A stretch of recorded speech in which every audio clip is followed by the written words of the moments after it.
एक बार फिर से मैं वेलकम करता हूं आपके अपने YouTube चैनल लर्निंग विद अभिषेक। तो जैसा कि आप सबको पता है कि हम लोग क्लास 12th की फिजिक्स का चैप्टर 3 इलेक्ट्रिक पोटेंशियल कर रहे हैं, जिसके मैंने इसके पहले आपको 2 पार्ट अपलोड कर दिए हैं, जिनमें से पार्ट 1 पे हम लोगों ने इलेक्ट्रिक पोटेंशियल होता क्या है, पोटेंशियल डिफरेंस क्या होता है वो पढ़ी, उसकी प्रॉपर्टी को देखा था। एंड सेकंड पार्ट में हम लोगों ने कुछ उसके मेन पॉइंट्स को पढ़े थे। और बता दें, सेकंड पार्ट के जो पॉइंट्स हैं वो अपने आईआईटी और नीट दोनों के लिए इम्पोर्टेंट हैं।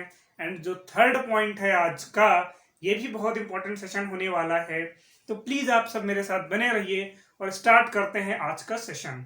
आज का सेशन स्टार्ट करते हैं हम लोग एक बहुत ही प्यारे टॉपिक, जो नेक्स्ट टॉपिक भी था अपना, इक्विपोटेंशियल सरफेस। समविभव पृष्ठ होता क्या है।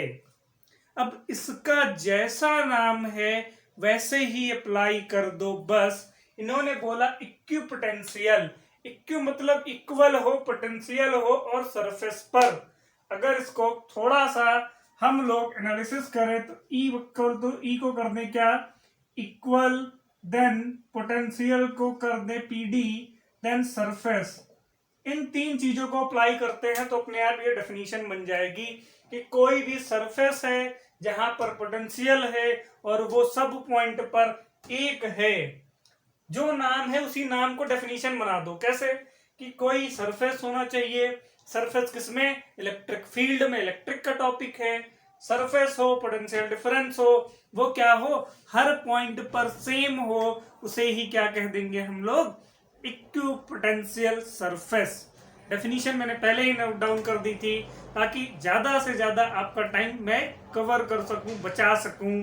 तो क्या डेफिनेशन है कि any surface over which the electric potential is same. कहां पर? एवरीवेयर, सब जगह जब सेम हो तो उसी को हम लोग कह देते हैं इक्विपोटेंशियल सरफेस। डेफिनेशन कोई बहुत खास नहीं है। हाँ, इसके जो कुछ पॉइंट हैं उनमें से क्वेश्चन बनता है। अभी इसके एक आध क्वेश्चन भी देखेंगे तो आप खुद ही समझ जाएंगे कि ये है क्या। क्लियर? तो इनमें से जो पॉइंट्स है, सबसे इंपॉर्टेंट लाइक दिस है कि no work done is moving a charge between any 2 points on a equipotential surface. भैया ऐसा क्यों कहा गया है? तो देखो, ऐसा इसलिए कहा गया क्योंकि हम लोग क्या पढ़ रहे हैं, पोटेंशियल। और पोटेंशियल में मैंने क्या कहा था, 2 चीजें होनी चाहिए। और 2 चीजें कैसी? तो मैंने कहा था 2 चीजें होनी चाहिए, दोनों चीजों का डिफरेंस लेना है। और यहां पे क्या कर दिया हमने, इक्वल, इक्वी बोल रहा है। अब 2 चीजों का डिफरेंस है और दोनों को इक्वल कर दिया तो ओवरऑल रिजल्ट क्या आएगा, 0। मतलब कोई काम होगा ही नहीं। नहीं समझे? फिर से समझते हैं कि मैंने कहा कि पोटेंशियल की बात कर रहा हूं। पोटेंशियल में चाहिए 2 लोग। अब 2 लोगों को तो चलो ठीक है, 2 लोगों का डिफरेंस, पोटेंशियल डिफरेंस। भाई 2 लोगों का डिफरेंस हो और वो एक पर्टिकुलर डायरेक्शन दे दे तो वो पोटेंशियल डिफरेंस हो जाता था। यही तो बताया था। अब लेकिन उसमें थोड़ा सा चेंजेस क्या करना है। अब 2 चीजों का डिफरेंस है और इक्विपोटेंशियल अकॉर्डिंग टू सरफेस। क्या कि भैया 2 लोगों को इक्वल करना है। यहाँ पे क्या लिखा है कि सब कुछ जब इक्वल हो जाए किसी सरफेस पर तो वो इक्विपोटेंशियल सरफेस हो जाता है। और उसकी के अकॉर्डिंग अगर भैया 2 लोगों को इक्वल कर दिया और उनका बीच का डिफरेंस है, तो लाइक अगर x है, दूसरा भी x है और उनका डिफरेंस निकालेंगे तो x minus x will be equal 0। अगर जब पोटेंशियल 0 हो गया तो हमने फॉर्मूला क्या पढ़ा, V is equal to W upon Q naught, या क्यू लिख लेते हैं। अगर भैया हमने क्या किया, इसको 0 कर दिया तो ये भी 0, तो ओवरऑल वर्क भी क्या, दोनों डायरेक्टली प्रोपोर्शनल, तो नो वर्क डन। अब इसी चीज को इतना घुमा फिरा के क्वेश्चन में पूछा जाता है हमसे कि हम लोग के माइंड में कंफ्यूजन, साला फॉर्मूला कहां से आ गया, अब यहां कौन सा फॉर्मूला लग जाएगा भाई।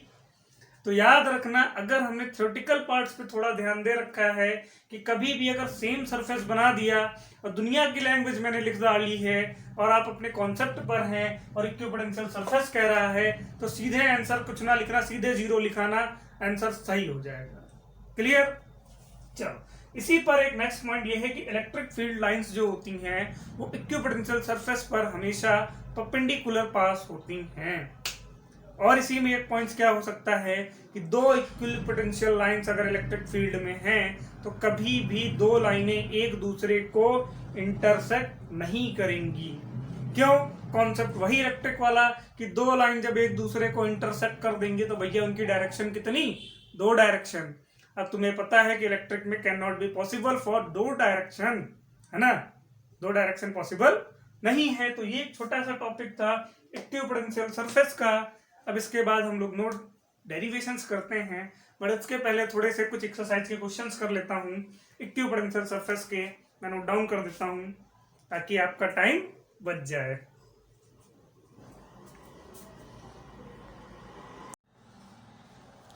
तो लो भैया आ गए आपके खतरनाक वाले क्वेश्चन। जो अभी हम लोगों ने टॉपिक कवर किया है इक्विपोटेंशियल सरफेस, उसी पर रिलेटेड। मैंने कहा अगर आप अपने कॉन्सेप्ट से भटक जाएंगे तो क्वेश्चन आपको भटका जरूर देगा।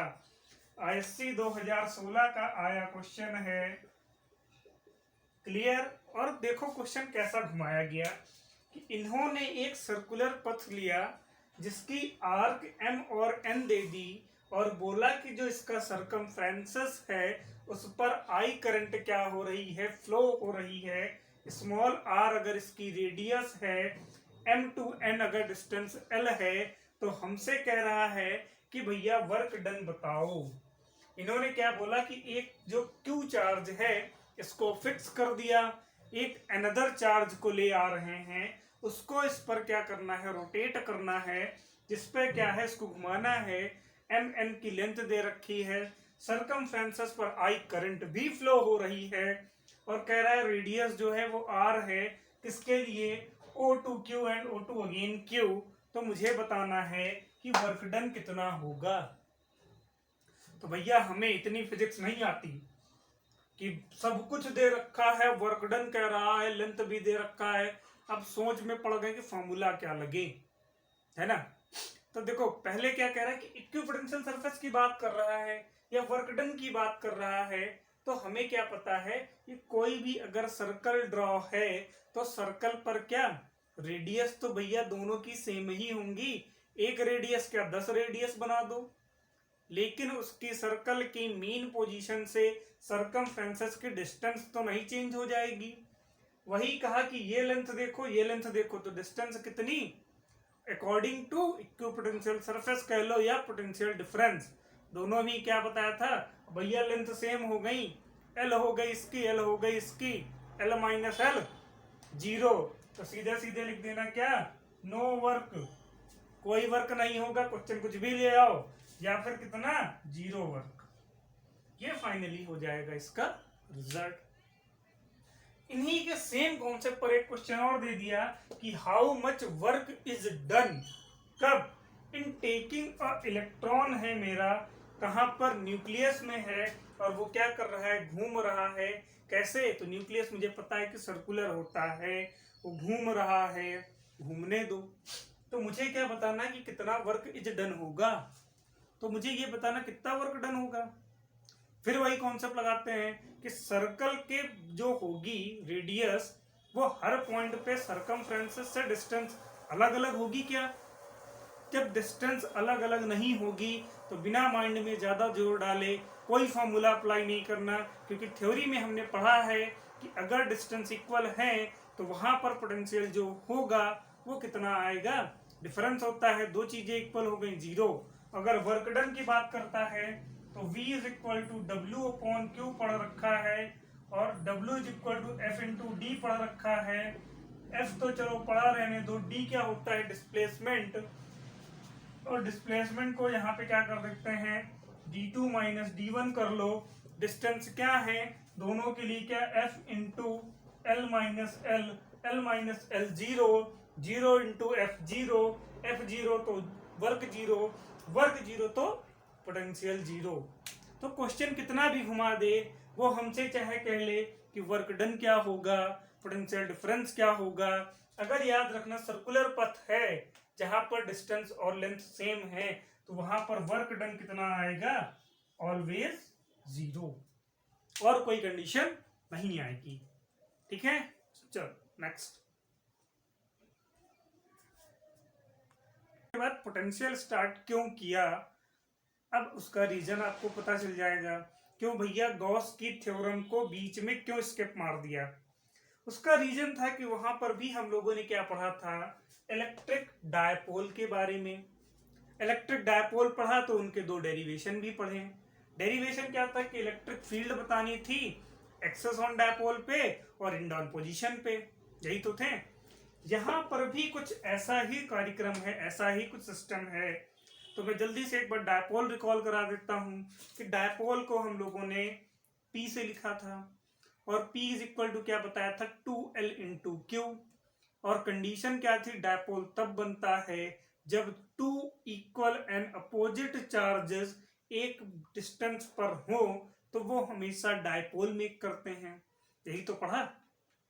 अब उसी चीज को अप्लाई करना है किसमें, अपने पोटेंशियल में। तो देखो डायपोल में ऐसा नहीं कि पोटेंशियल के लिए डेफिनेशन चेंज, ऐसा नहीं। जो था कि भैया दो हमारे पास पॉइंट चार्ज चाहिए और उनकी बीच की डिस्टेंस कितनी, 2L, तो 2L कर दिया। अगर मिड पॉइंट ये कर ले तो ये L एंड अगेन L, यही तो आएगा। ठीक, अब हमें क्या करना है, पोटेंशियल डिफरेंस करना है। तो पोटेंशियल डिफरेंस के लिए क्या करते हैं, इन्होंने कहा है कि एक्सेस पे बनाना है, तो इसी के एक्सेस पर बी को यहां कर लेता हूं। एक्सेस चाहे इधर बढ़ा दो चाहे इधर बढ़ा दो, एक ही एक्सेस पर जाना है। याद रखना कि भैया डायग्राम गलत ना कर देना, इन्होंने खुद बोला है कि इसकी एक्सेस पर बनाओ। तो मैं इस साइड बढ़ा देता हूं, मेरे पास उधर जगह है, तो कहीं यहां पर आ गया अपना पॉइंट। क्लियर। अब उसके बाद हम लोग क्या कर सकते हैं, बस और कुछ खास नहीं करना, बस इनकी लेंथ बना लो। ये 2L हो जाएगी, ओवर आर डिस्टेंस ये कर लो R, ये वाली डिस्टेंस हो जाएगी अपनी L, तो ये डिस्टेंस क्या हो जाएगी R माइनस L, कंप्लीट ले लेंगे तो R प्लस L हो जाएगी। क्लियर।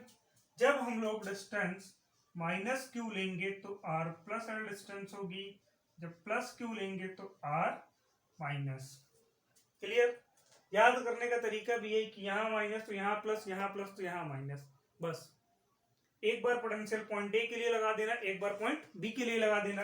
तो फॉर पॉइंट पहले क्या ले लेते हैं, प्लस क्यू।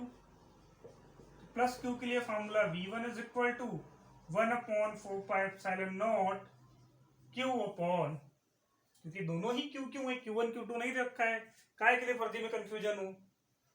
अब प्लस क्यू की जब बात करेंगे तो डिस्टेंस R माइनस L कर लेना एंड इक्वेशन 1।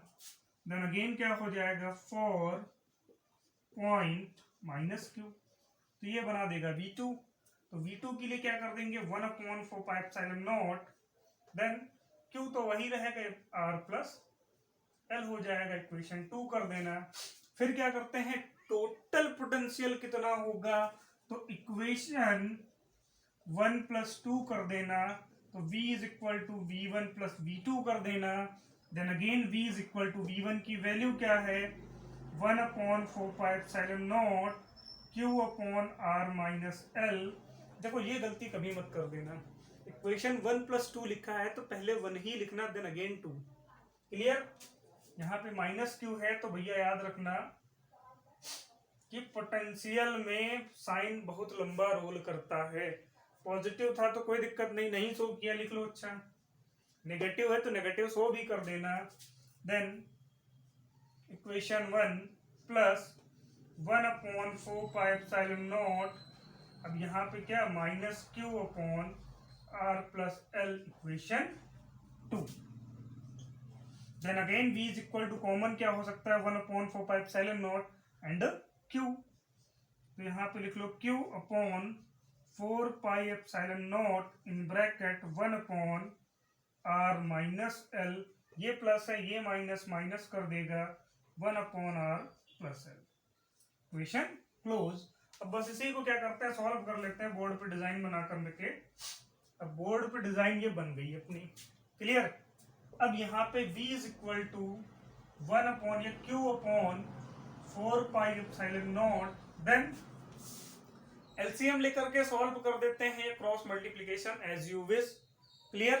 तो क्या हो जाएगा, R plus L minus R plus L whole upon R square minus L square. कैसे होगा? एक बार ही दोनों ऐड हो रहे हैं, एक बार ही दोनों सब्ट्रैक्ट हो रहे हैं। तो हमने एक फॉर्मूला पढ़ा है, कौन सा? ए स्क्वायर माइनस बी स्क्वायर। यहाँ पे क्या दिख रहा है कि आर और आर कैंसिल हो गए, नहीं हुए, हो गए। तो v is equal to finally क्या हो जाएगा कि 2l ये हो गया इंटू क्यू हो गया होल अपॉन क्या 4 pi epsilon naught. Clear? Then R square minus L square. फिर वही कॉन्सेप्ट क्या कर देंगे कि ये बहुत क्या होता है, लार्ज वैल्यू होती है आर की। तो यहाँ पर लिख लेंगे R is much much L, much much कर लेते हैं, मच मच बहुत होती है ना। क्लियर? यहाँ पर थोड़ा सा इरेज करता हूँ, इधर ही कर देता हूँ क्योंकि इनका तो यूज अब करूंगा नहीं। अब बस जो कॉन्सेप्ट है इनको मच मच इक्वल कर दो, मतलब एल को हटा दो, केवल क्या बच जाएगा, इसको सही से फॉर्म में लिख लेंगे। v is equal to 1 upon 4 pi epsilon naught 2l into Q upon R square. And यहाँ पर क्या लिखेंगे कि हमको पता है, क्या पता है कि p is equal to 2l into Q. Then v is equal to क्या आ जाएगा, 1 अपॉन 4 पाई एप्सिलॉन नॉट, यहाँ पे क्या p upon R square. That is your result. किसके लिए? पोटेंशियल ऑफ, किसके लिए? Potential due to electric dipole.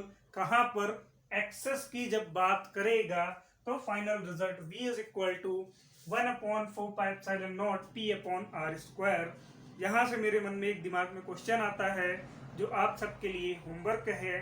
Question ये है कि इलेक्ट्रिक फील्ड में जब ये डायपोल वाला डेरिवेशन किया था तो वहां पर एक्सेस ऑन डायपोल के लिए रिजल्ट क्या आया था? फटाफट कमेंट करें। चलो इसका सेकंड पार्ट देख लिया जाए जल्दी से।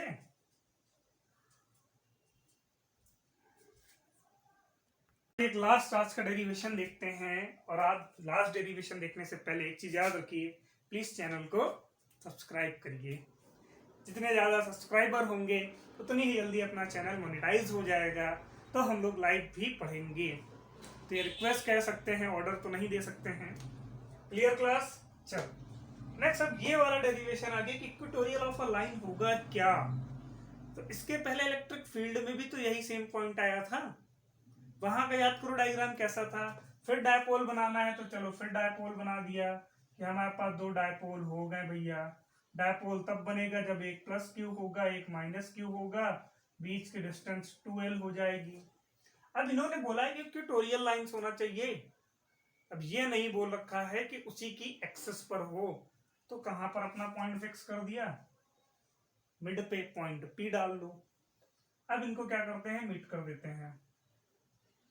क्लियर? मीट कर दिया।